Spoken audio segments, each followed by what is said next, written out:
Comenzamos esta noosfera llamada Cine y Símbolo con Ángeles del Infierno de Roger Corman, 1966. Vemos un recinto cerrado donde un chaval con un triciclo escapa de ese recinto. Dentro del recinto vemos otro nuevo recinto más pequeño donde hay dos niños sentados, ¿no? La madre sale tras del chaval, le llama por su nombre, Brian. El chico sigue con el triciclo y se topa con una motocicleta, como un triciclo más grande, ¿no? La madre lo único que le dice al chaval es no, no, no, y luego se lo come a besos. En la motocicleta vemos a Peter Fonda. Sabemos que no le van bien las cosas porque vemos cómo apaga su cigarrillo y se lo guarda para luego. Pone la motocicleta en marcha. Comienza la carta de créditos. Vemos que no va a ningún sitio, pues está todo rodeado de agua.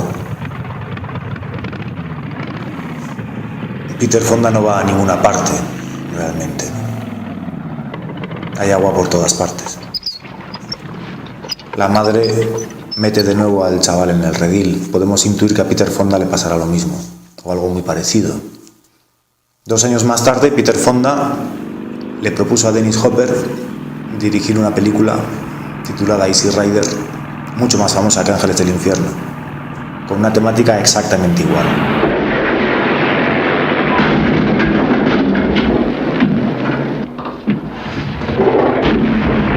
El final de Peter Fonda en esta película es quizás más trágico que el de Ángeles del Infierno. La motocicleta lleva pintada la bandera de los Estados Unidos en ella.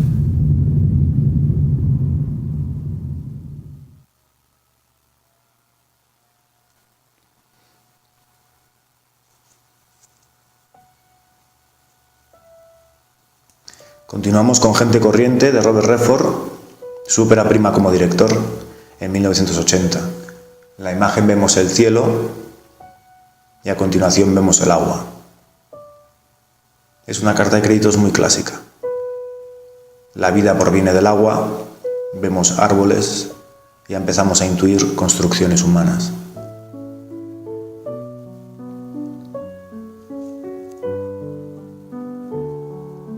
La música es el canon de Pachelbel.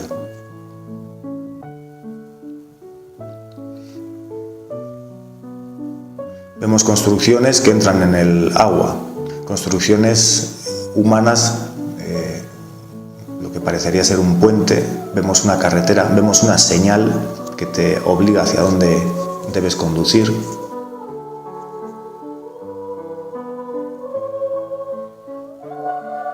A continuación ya vemos arquitectura, un kiosco, una iglesia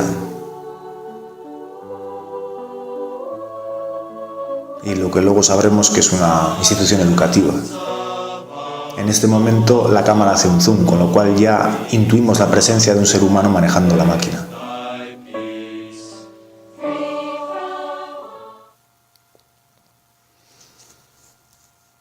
Un arranque parecido es Yo vigilo el camino, de John Frankenheimer. La película es de 1970. Vemos a Gregory Peck contemplando un río. De nuevo del río viene la vida, pero en este caso algo pasa. El río está detenido por una presa. Vemos un corte en la imagen donde está clarísimo que no es el mismo día, no lleva la misma camisa Gregory Peck, etc., ¿no? Es decir, se podría intuir que es que todos los días son iguales, da igual que tenga continuidad la secuencia. Desde la radio es el sheriff local, desde la radio pues una mujer le dice que, supone que es su secretaria, le dice que su esposa necesita que lleve maíz y él no responde, ¿no? Parece estar harto de todo esto. Empieza a conducir por la misma presa que detiene el agua.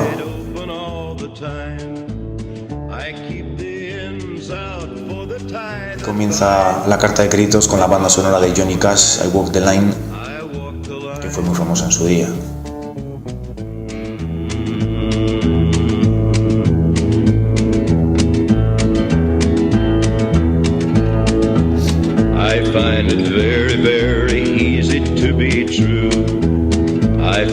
myself alone when each day is through.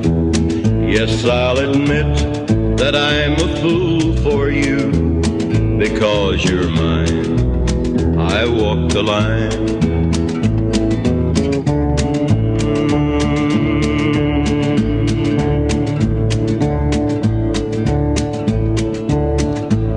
As sure as night is dark and day is light.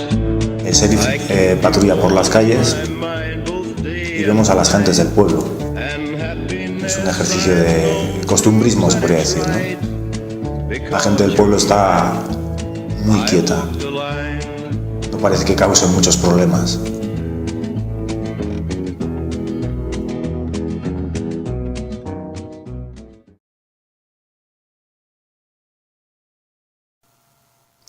Continuamos con una de las cartas de créditos más importantes de la historia, que es Con la muerte en los talones de Alfred Hitchcock, 1959. La carta de créditos fue creada por Saul Bass, la música es de Bernard Herrmann. Vemos una serie de líneas que se entrelazan.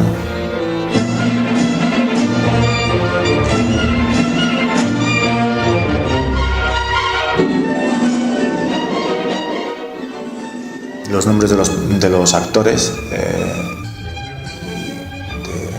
el título, el director, los productores van saliendo de arriba abajo y de abajo arriba. Y cuando pasan, pues a veces se ve una especie de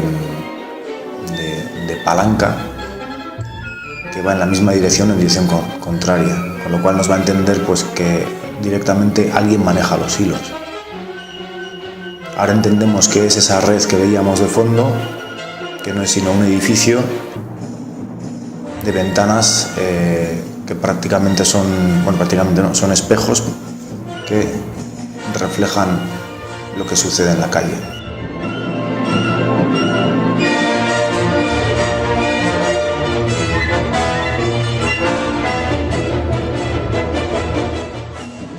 Abajo, como hormiguitas, vemos a personas, es difícil verlo. Es decir, es una realidad, casi podríamos decir, falseada.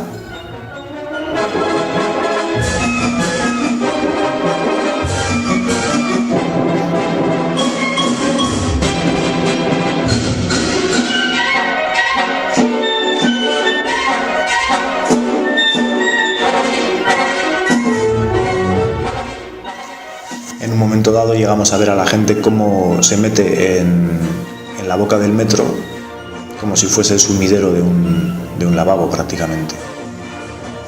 Finalmente vemos a Alfred Hitchcock perder el autobús.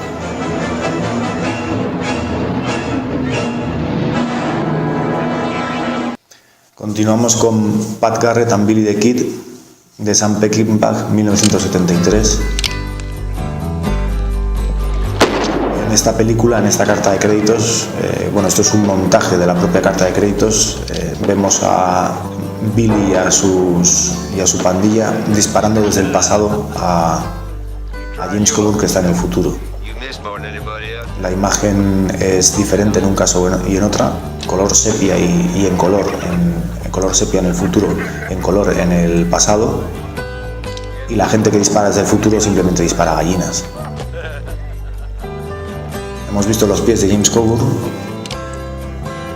como símbolo de la muerte, quizás, ¿no? Aquí tenemos El zurdo de Arthur Penn de 1958, protagonizada por Paul Newman. Es una película que recuerda un poco al estilo de Sam Peckinpah. También es Billy el niño matando al sheriff local.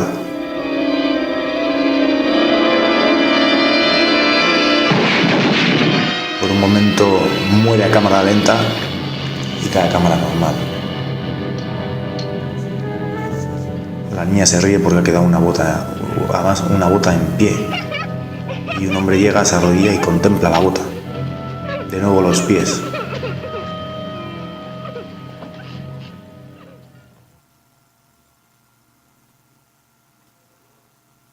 Esta película es Revolver de Sergio Solima. Está dirigida en 1973. Un par de gángsters de poca monta, pues bueno, en la carta de créditos lo que sucede es que uno de ellos muere en un tiroteo y el otro, que es Fabio Testi, pues le entierra, ¿no? Una preciosa banda sonora de Morricone. De nuevo vemos pies, incluso pies dentro de botas, como símbolo de la muerte. También tenemos un río. Este parece bastante plácido. Esta música fue mucho más tarde empleada por Quentin Tarantino en Malditos Bastardos.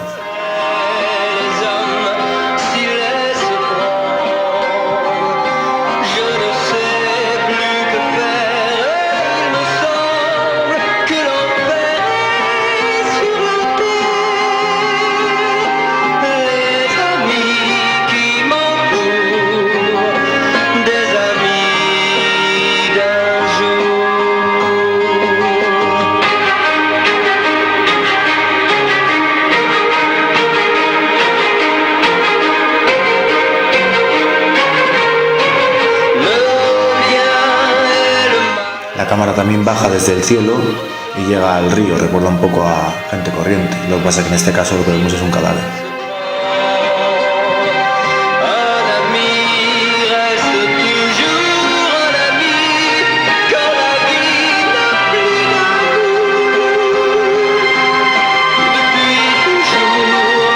Fabio Testi, a la hora de enterrar a su compañero, le deja la pistola en la mano.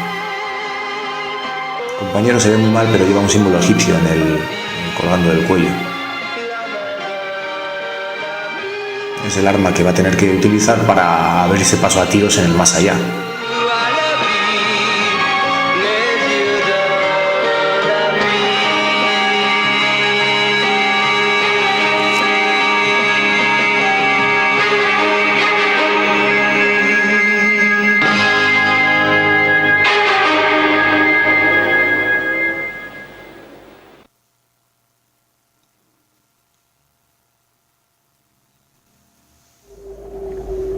Continuamos con el arranque de Mad Max 2, El guerrero de la carretera, de George Miller.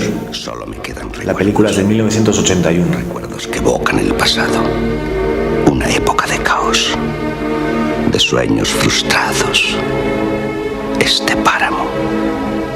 Pero sobre todo, recuerdo al guerrero de la carretera, al hombre que llamábamos Max. Para comprender quién era, hay que retroceder a otros tiempos, cuando el mundo funcionaba a base del combustible negro y en los desiertos surgían grandes ciudades de tuberías y acero. Es un referente del cine postholocáustico. La utilización de la imagen es interesante, ¿no? Hemos visto a Mad Max en color, pero ahora todo lo que vemos, que por supuesto es el pasado, está en blanco y negro. También la proporción, el ratio de la imagen no es el de una película de cine en Cinemascope, sino que se ha reducido un poco, casi como si estuviésemos viendo la televisión. Se mezclan imágenes en fundido. Y hablaron. Pero nada pudo detener la avalancha. El mundo se tambaleó. Las ciudades estallaron en un vendaval de pillaje, en una tormenta de miedo. Los hombres se comieron a los hombres. Y empezamos a ver imágenes de la anterior película, Mad Max, de 1979. Casi nos hace un recordatorio, ¿no?, de lo que fue la película anterior. También, si no la hemos visto, pues nos anima a verlo. Bandas de malhechores se adueñaron de las carreteras, listas para entablar combate por un tanque de gasolina. Y en medio de este caos de ruina, los hombres normales sucumbían aplastados. Hombres como Max, el guerrero Max,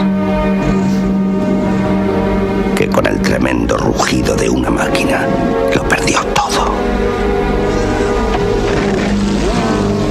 Y se convirtió en un hombre vacío, un hombre quemado y sin ilusión, un hombre que, obsesionado por los fantasmas de su pasado, se lanzó sin rumbo al páramo.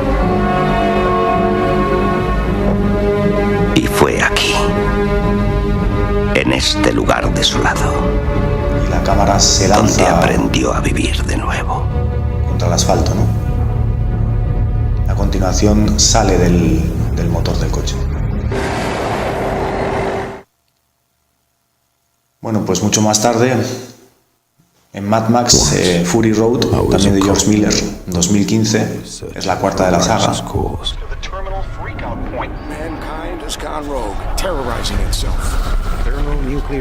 George Miller hace lo mismo que en Mad Max 2, utilizando un solo plano. Funciona exactamente igual, quizás mejor. Volvemos con John Frankenheimer.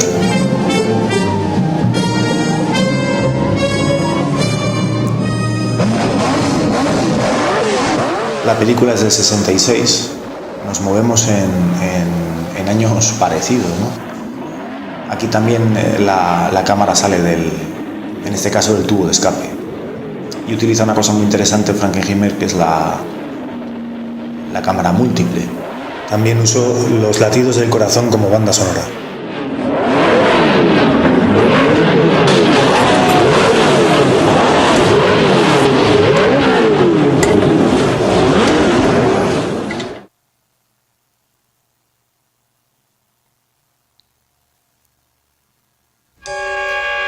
Pasamos a la película Bullitt de Peter Yates, un inglés. La película es de 1969.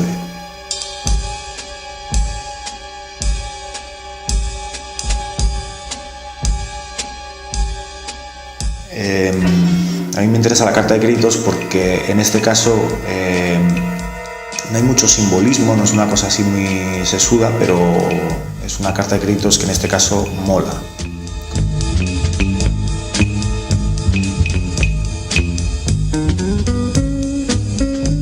Las letras se quitan de en medio y dan lugar a un vacío por el que entra la cámara.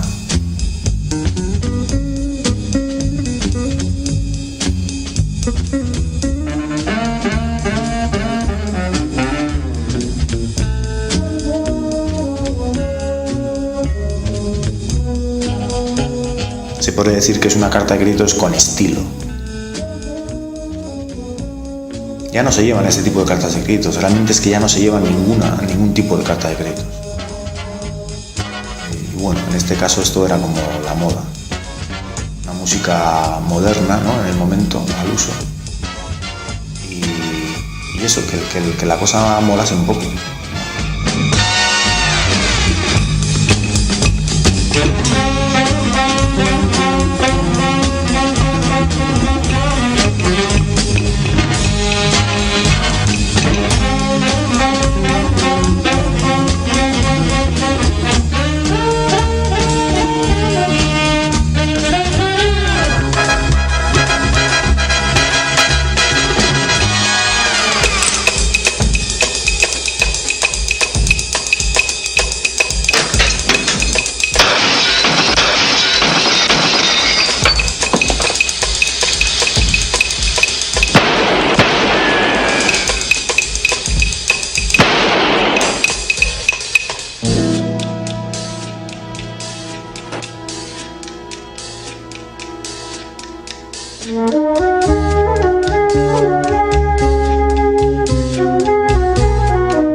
Pilastor.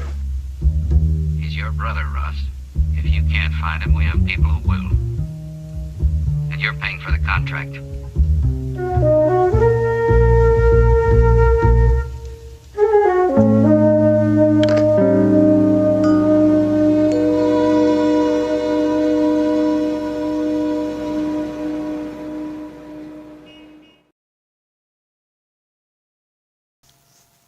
Seguimos en este caso con una película española de Juan Antonio Bardem.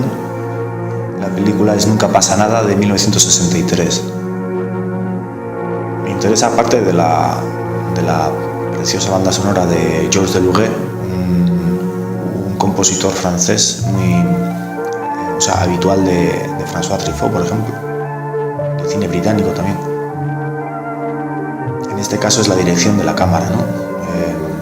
Como vemos un autobús que viene de izquierda a derecha, cada vez lo vemos más cerca, es decir, hace un salto en el eje para acercarnos a él y verlo mejor. Vemos a la gente que va en el autobús y ya nos va llamando la atención. Es una de las personas que va en el autobús. Es una chica de blanco y con el pelo muy rubio. Y bueno, parece un poco melancólica, ¿no? No está muy alegre. Ahora vemos lo que ella ve, con lo cual ya la imagen va de derecha a izquierda.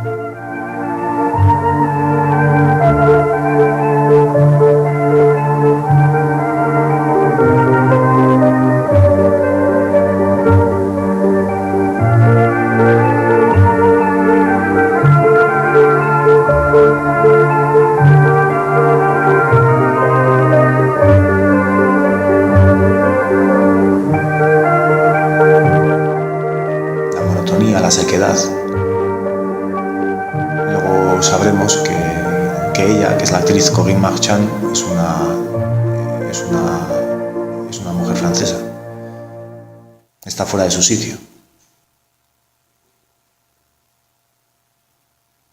Continuamos con algo muy divertido, que es Pajaritos y pajarracos, Ucciolacci e Uccellini, de Pier Paolo Pasolini, de 1966. En este caso vemos una carta de créditos que es cantada. La música es, como no, de nuevo de Morricone. Nella storia Uccellacci ed Uccellini,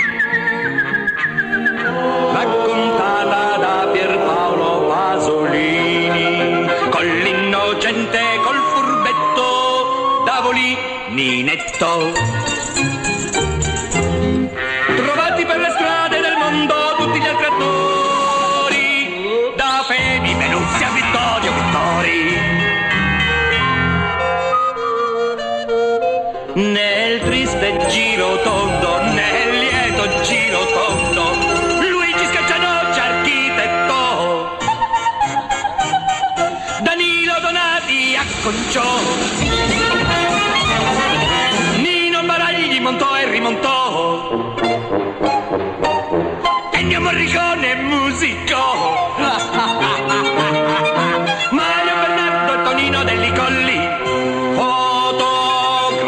Fernando Franchi organizzò, Sergio Citti da filosofo aiutò,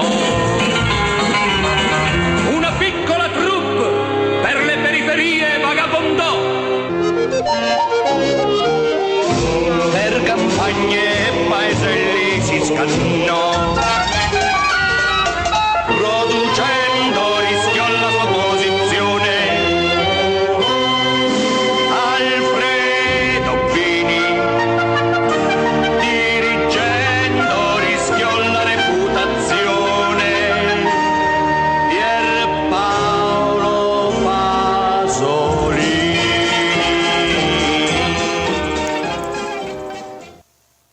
Pasamos a ver el arranque de Fahrenheit 451 de François Truffaut de 1966 también. En este caso,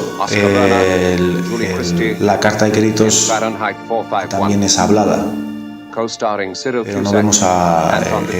no vemos nada escrito por la naturaleza de la propia historia, de la propia novela de Bradbury. Las imágenes van cambiando de color y Truffaut utiliza el zoom. Nos acercamos a esas antenas de los edificios, pero la velocidad del zoom concuerda con el tiempo en que se tarda en decir lo que está diciendo en ese momento la voz en off. A continuación vamos a ver un anuncio de televisión. Vemos a un tipo que sale de su casa de la ciudad, bastante lujosa. Está tirando la basura, pero claro, no es cualquier basura, son periódicos que están atados con una cuerdita. La tira al contenedor de reciclaje. Al lado ve que hay un bonsái y lo recoge y lo mete en su coche. Conduce por las calles y se va a su casita de campo. Manipulando el coche consigue hacer que directamente el bonsái reviva. Sale una hoja, además sale una hoja en el momento indirecto. Es decir, este es un coche que te devuelve la vida. Por supuesto si puedes pagarlo, porque se ve que este hombre es bastante acomodado. Ya vemos cómo es su casa de campo. Es una mansión inmensa.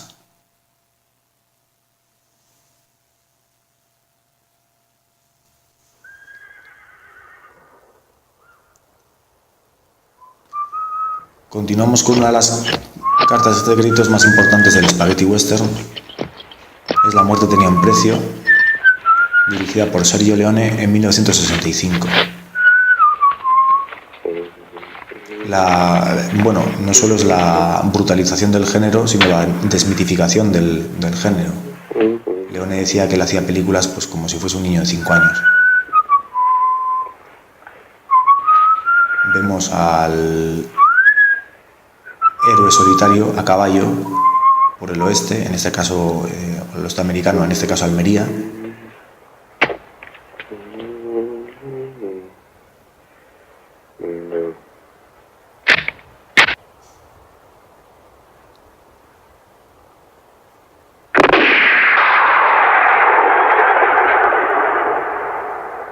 El héroe solitario es asesinado de un balazo. Por un Winchester, el sonido es característico del Spaghetti Western, que es más que un disparo, parece un rayo láser.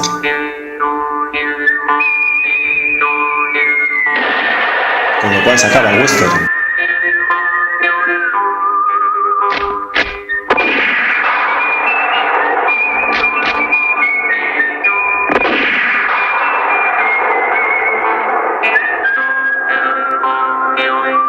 Y además la escopeta dispara hasta contra los créditos, ¿no? O sea, contra las letras.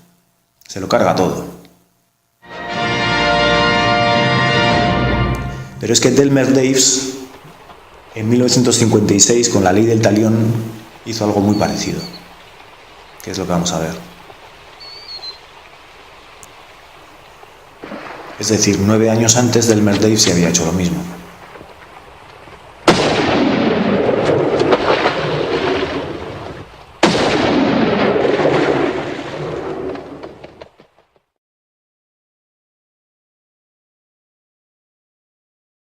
Les problèmes personnels ne comptent plus, le cinéma règne. En este caso, al principio, François Truffaut dice los problemas personales no importan, el cine reina.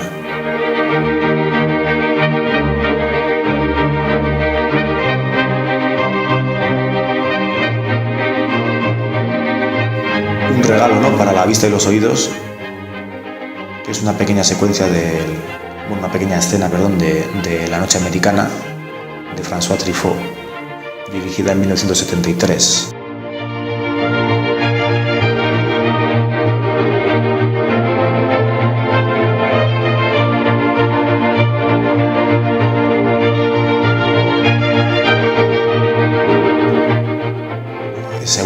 Según cómo enfoque la luz a un rostro, podemos hacer que ese rostro signifique una cosa u otra, y que aquí el actor no cambia de expresión.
finalmente la cámara sube y nos filma a nosotros mismos.